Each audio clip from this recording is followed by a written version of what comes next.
punya perdana menteri seperti negara-negara maju Singapura, China, sama Inggris. Nah kan mereka negara maju yang punya perdana menteri ya, kenapa Indonesia itu nggak punya? Kan kalau Indonesia punya itu kan bisa jadi maju juga gitu loh. Oke, jadi untuk ilustrasi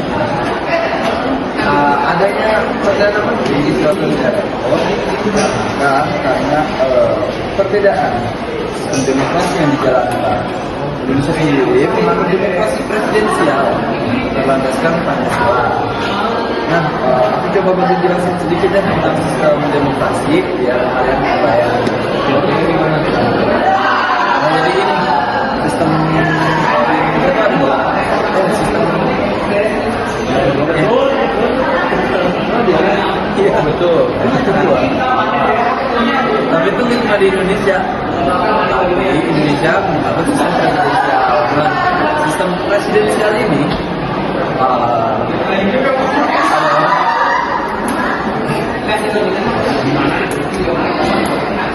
presiden dipilih langsung oleh rakyat dan juga berfungsi sebagai kepala negara dan kepala pemerintahan.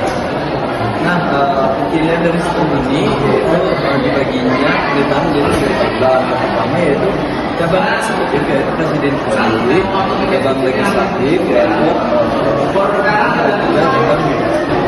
Oke, kita masuk ke sistem demokrasi yang kedua. Karena dan tidak tahu belum saya demokrasi parlementer. Oke, nah kita coba jelasin ya. Sistem parlementer ini yang dimana presiden hanya menjadi sumber dari negara itu sendiri. Sedangkan pemegang kekuasaan tertinggi juga oleh parlemen. Pemerintahan legislatif tadi, pemerintahan eksekutif, mereka menggunakan perdana menteri. Itu ya. Nah sekarang yang jadi nama pertanyaan aku, bagaimana sih sebuah demokrasi yang berlandaskan nilai-nilai Pancasila? Ini ya singkatnya, demokrasi Pancasila adalah sistem pemerintah yang di mana kekuasaan tertinggi di tangan rakyat lagi, yang berlandaskan nilai-nilai yang terkandung di dalam Pancasila, dan isi Pancasila sendiri tercantum pada Undang-Undang 1945. Oh, jadi demokrasi itu tuh harus diimplementasikan terhadap nilai-nilai Pancasila ya?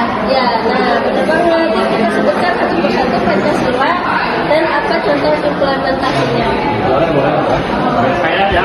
Ya, boleh. Yang sila pertama itu mana yang mereka nih. Jadi artinya dalam pelaksanaan demokrasi itu semua orang itu berhak mengikuti kegiatan demokrasi itu sendiri, tidak boleh adanya diskriminasi. Lalu seluruh masyarakat juga berhak dipilih dan memilih. Siapa nih yang sila kedua? Nah, aku pengen coba nih sama kedua. Sila kedua itu kemanusiaan yang adil dan beradab kan. Berarti cara mengimplementasikannya itu sebuah demokrasi itu harus berlandaskan asas dan hak asasi manusia kan. Dan juga setiap warga negara juga harus memiliki hak memilih dan dipilih. Nah, sedangkan jika harus ada pendapat tentang politik itu harus beradab dan tidak boleh berlandaskan kekerasan. Tidak boleh diskriminasi ya. Tidak boleh mengatakan itu. Benar banget. Siapa nih yang sila ketiga? Saya dari selatan nih. Ya. Boleh Sila ketiga nih Persatuan Indonesia. Berarti dalam seluruh kegiatan pelaksanaan demokrasi sendiri, kepentingan nasional itu diutamakan yang pribadi.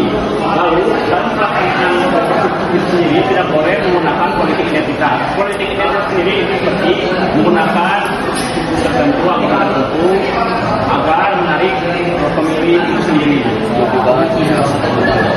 Siapa nih yang sila keempat? Aku sudah keempat. Ini berbunyi gitu, rakyatnya yang dipimpin oleh rakyat dalam permusyawaratan perwakilan sebagai unit tombak dalam pelaksanaan demokrasi gitu. Juga harus diutamakan kepentingan bersama. berdasarkan voting itu kan yang paling banyak begitu.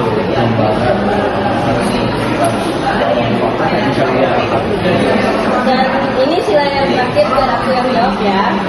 Dan sila kelima yaitu keadilan sosial bagi seluruh rakyat Indonesia.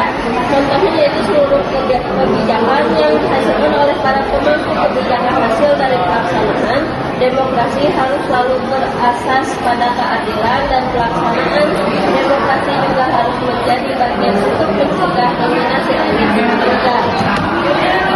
Kekayaan negara dapat dimanfaatkan oleh masyarakat untuk segelintir orang. Nah, sekarang aku mengerti ini. Jadi pada akhirnya yang salah itu bukan sistemnya, tetapi manusianya. Ayo wujudkan demokrasi yang berlandaskan Pancasila. Pancasila abadi, Pancasila abadi, Pancasila abadi. Abadi. Abadi Jaya.